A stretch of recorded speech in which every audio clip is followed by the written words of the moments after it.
एवं दव्यं जडवरवसुहेण जीर्णनेदिष्ठं विन्दविन्दवन्दं वन्दे तं सर्वदा शिरसा।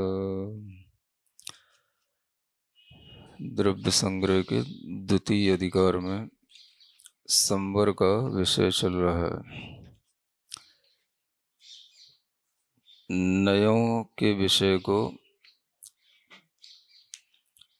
घटित करते हुए कल संवर विषय नए विभाग के बारे में बताया गया था। आज तत्र अशुद्ध निश्चये शुद्धोपयोग कथम घटते इति चेत तत्रोत्तरम। अब कल जो नयों को और निश्चय नए शुद्धोपयोग इन सबको जो घटित किया गया था, तो उसमें बताया था कि सप्तम गुण स्थान से लेकर के ऊपर 12वें गुण स्थान तक एक देश शुद्ध निश्चय नय से शुद्धोपयोग घटित होता है। और उससे पहले ये भी कहा था कि पहले गुण स्थान से लेकर 12वें गुण स्थान तक सभी अशुद्ध निश्चय नय का विषय है। तो उसी प्रश्न को यहाँ पर सामने रखा गया कि जब वह अशुद्ध निश्चय नय है तो फिर उसमें शुद्धोपयोग कैसे घटित होगा। तो उसी प्रश्न का यहाँ उत्तर देते हैं।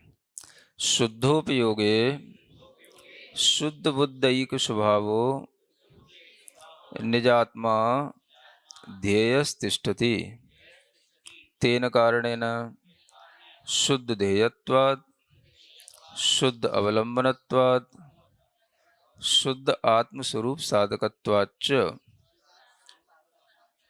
शुद्धोपयोगो घटते।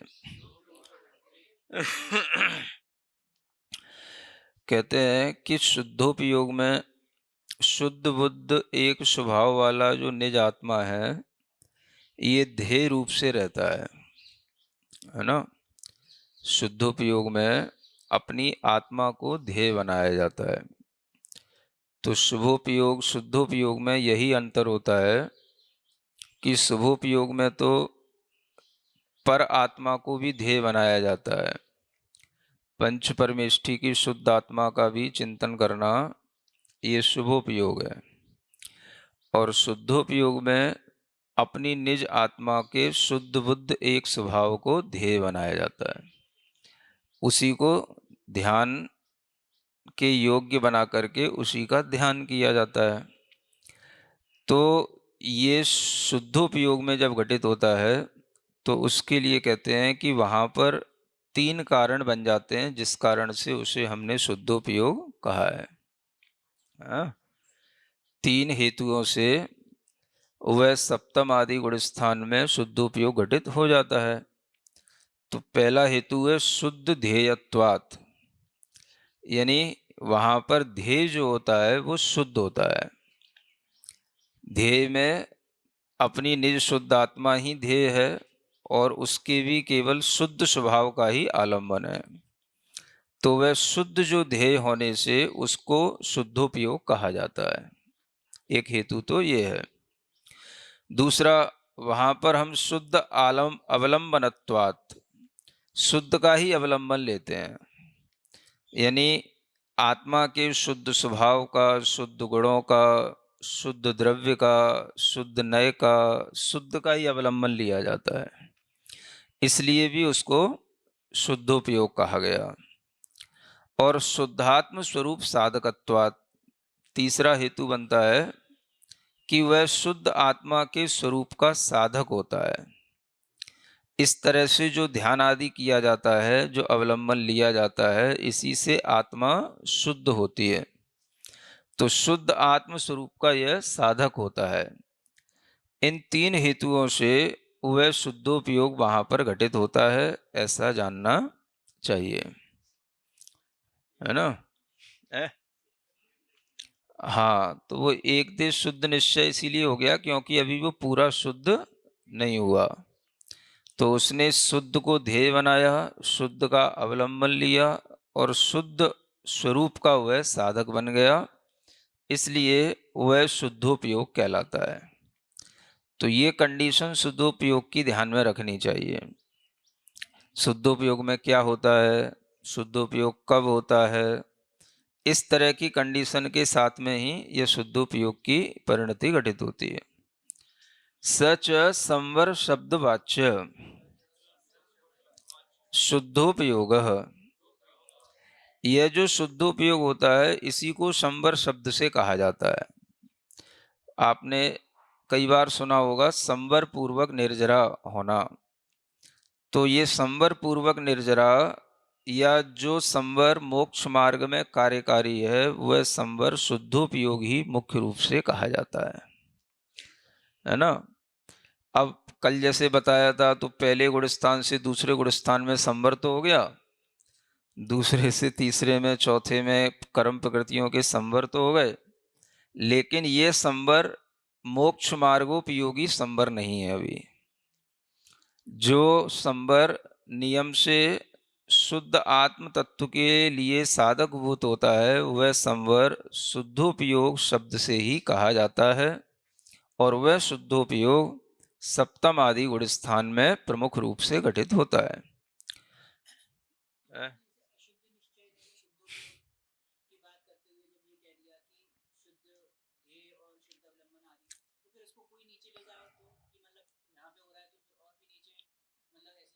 और नीचे वो इसलिए नहीं होगा क्योंकि वहां पर वह शुद्ध ध्येय शुद्ध अवलंबन ये सब वह करने में सक्षम नहीं होता।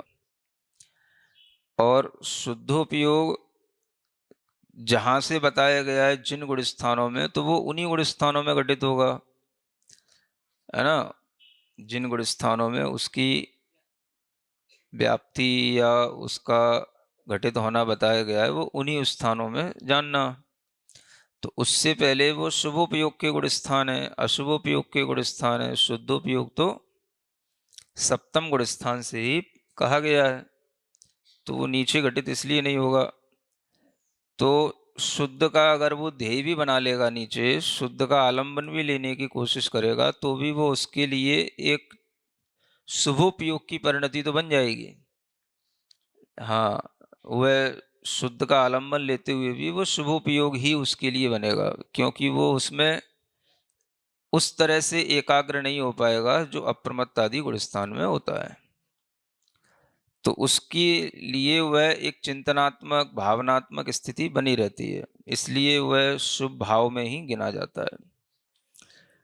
तो संवर शब्द का जो वाच्य शुद्धोपयोग है वो यहाँ पर इस रूप में बताया गया। संसार कारणभूत मिथ्यात्व रागादि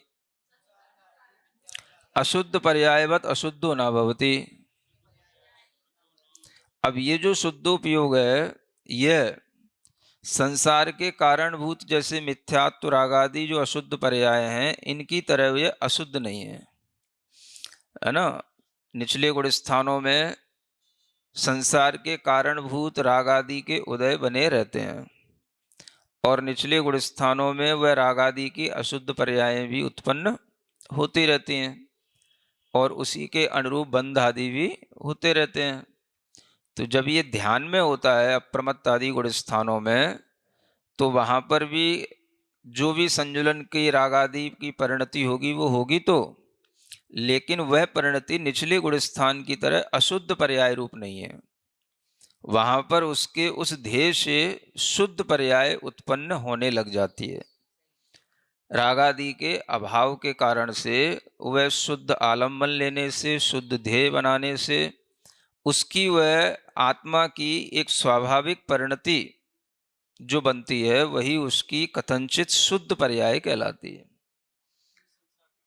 हाँ, वह संसार का कारणभूत नहीं बनती। तो निचले गुण स्थानों में जो रागादि हैं वो संसार के कारणभूत भी बन जाते हैं। उपरिम गुण स्थानों में ध्यान अवस्था में संजुलन गत जो रागादि हैं, अब 10वें गुण स्थान तक तो रागादि का उदय है ही है, तो वह उदय रहते हुए भी ध्यान में शुद्ध ध्येय होने से शुद्ध अवलंबन होने से वह रागादि का परिणाम उसके लिए संसार के कारणभूत नहीं है, इसलिए वह अशुद्ध पर्याय कथनचित नहीं है, इसलिए उसको शुद्ध उपयोग कहा जाता है, क्योंकि वो नियम से शुद्धोपयोग के लिए साधक बन रहा है। आगे जो उसका उपयोग धीरे धीरे शुद्ध हो जाएगा, उसके लिए यह शुद्ध उपयोग क्या है? साधक है।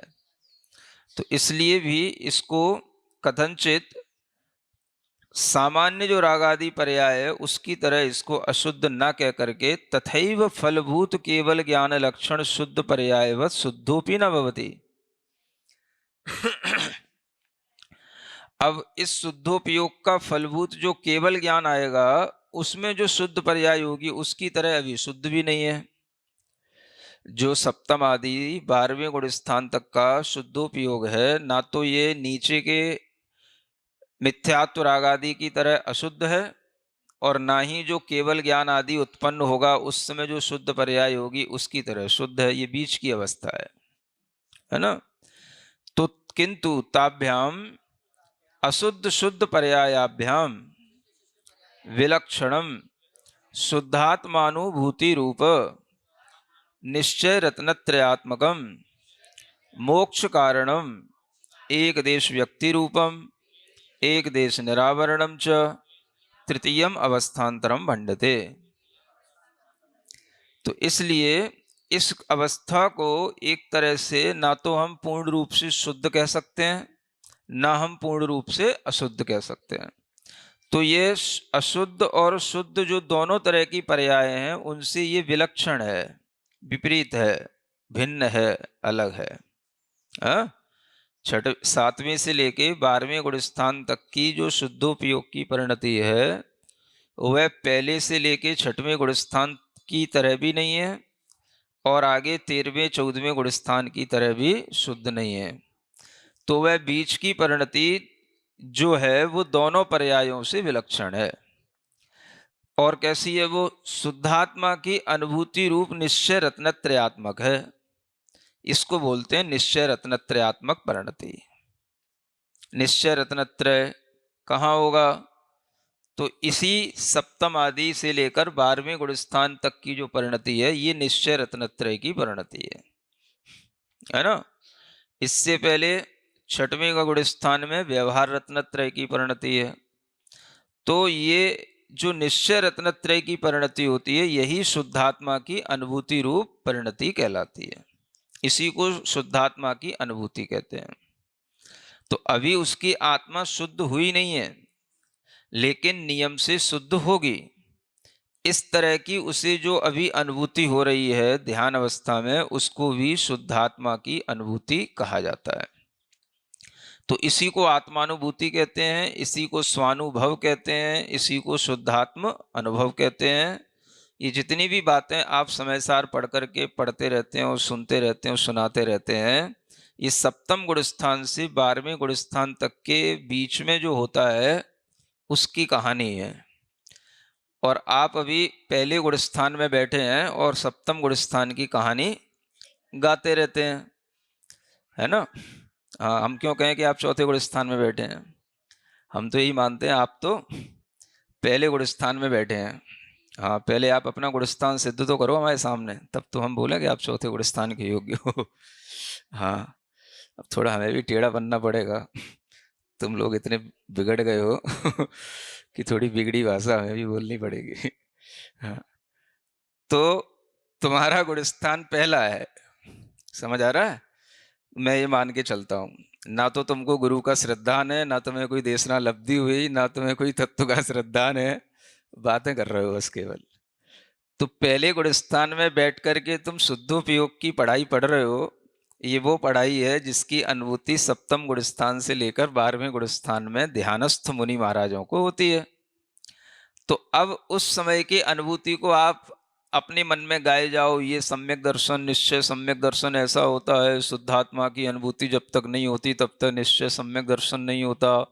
निश्चय सम्यक दर्शन जब तक नहीं होता तब तक चारित्र ज्ञान सब व्यर्थ हैं। ये सब जो उल्टी पढ़ाई आप पढ़ते रहते हो, ये सब आपके अपने घर की पढ़ाई है ना। अपना मंदिर बंद कर लिया, अपनी टेबल लगा ली, अपना ग्रंथ खोल के बैठ गए और अपनी पंडिताई शुरू। तो आजकल ये सब ऑनलाइन भी होने लगा है, तो अब किसी को कौन मना करे। तो इस तरह की जो ये पंडिताइयाँ चल रही हैं, ये सब धर्म विरुद्ध हैं, ये शास्त्र विरुद्ध हैं।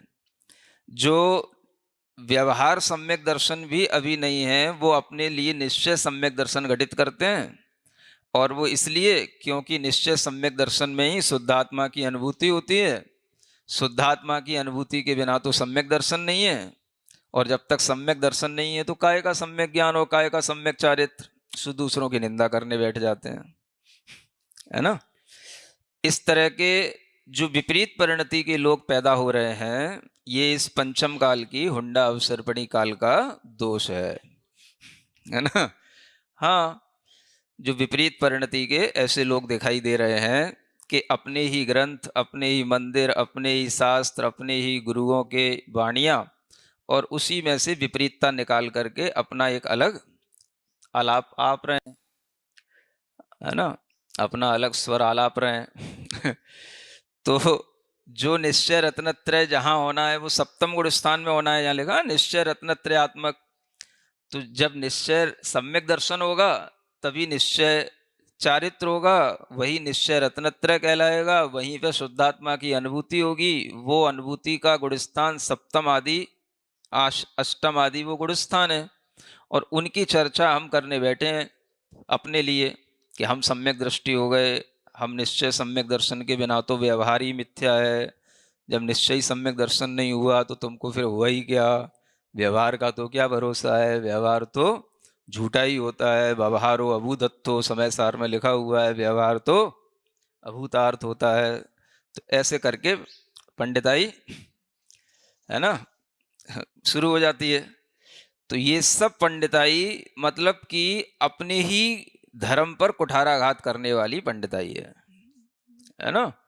हाँ, मतलब अपना ही विनाश कर रहे हैं, अपने ही दिगंबर संप्रदाय का विच्छेद कर रहे हैं, अपने ही धर्म पर कुल्हाड़ी मार रहे हैं, अपने ही मिथ्या ज्ञान से अपने ही लोगों को आधे इधर आधे उधर करके भटका रहे हैं। तो ये सब जो है परंपराएं जिस तरह से चल पड़ी हैं, वो सब ये पंडितों की, घर बैठे गृहस्थों की, समय सार वाली वाचना करने वाले पंडितों की, ये सब पंडिताई सारा उल्टा परोस रही है ना। तो सुविधा ही है, जब निश्चय रत्नत्रय आपको घर बैठे हवा खाते हुए हो रहा है तो फिर आपको फिर अब व्यवहार रत्नत्रय के पालन की जरूरत ही क्या बची, जब निश्चय रत्नत्रय, है ना, आहा आहा ऊ करते हुए हो रहा है तो फिर अब करने की और कुछ जरूरत ही क्या है आपको। तो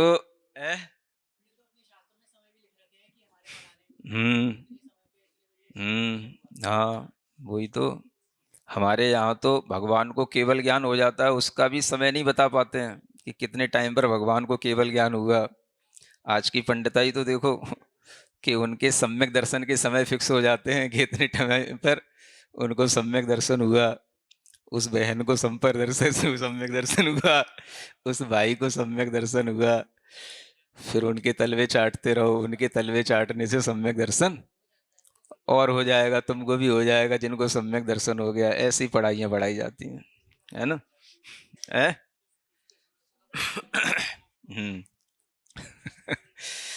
चल रहा है सब, दुनिया है, लोकतंत्र इसी का नाम है, जो चलाओगे सब चलेगा, कौन किसका विरोध करे, है ना। अपन विरोध करेंगे तो हो सकता है हमारे ही ऊपर लोग आपत्ति लेने लग जाते हैं ना, महाराज आप विघटन कर रहे हो, आप ऐसी भाषा क्यों बोल रहे हो।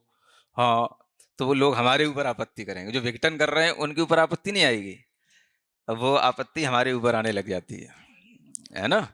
तो आप ऐसी भाषा बोल करके आप लोगों में विघटन उत्पन्न कर रहे हो, आपको ऐसी वाणी नहीं बोलनी चाहिए, आपको अपनी भाषा समिति का ख्याल रखना चाहिए फिर लोग हमें समझाने लग जाते हैं।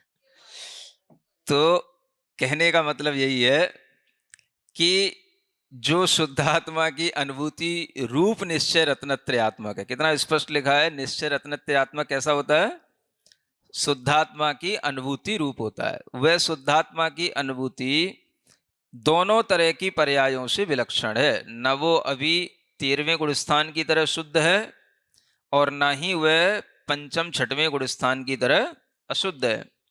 तो इस तरह की जो लक्षण की अनुभूति है, यही मोक्ष कारणम, यही मोक्ष का कारण है। यानी कि देखा जाए तो निश्चय रत्नत्रय ही मोक्ष का कारण है, क्योंकि जो अष्टम आदि गुणस्थानों में ढल गया तो वो आगे 13वें गुणस्थान में केवल ज्ञान प्राप्त करेगा, वही मोक्ष जाएगा।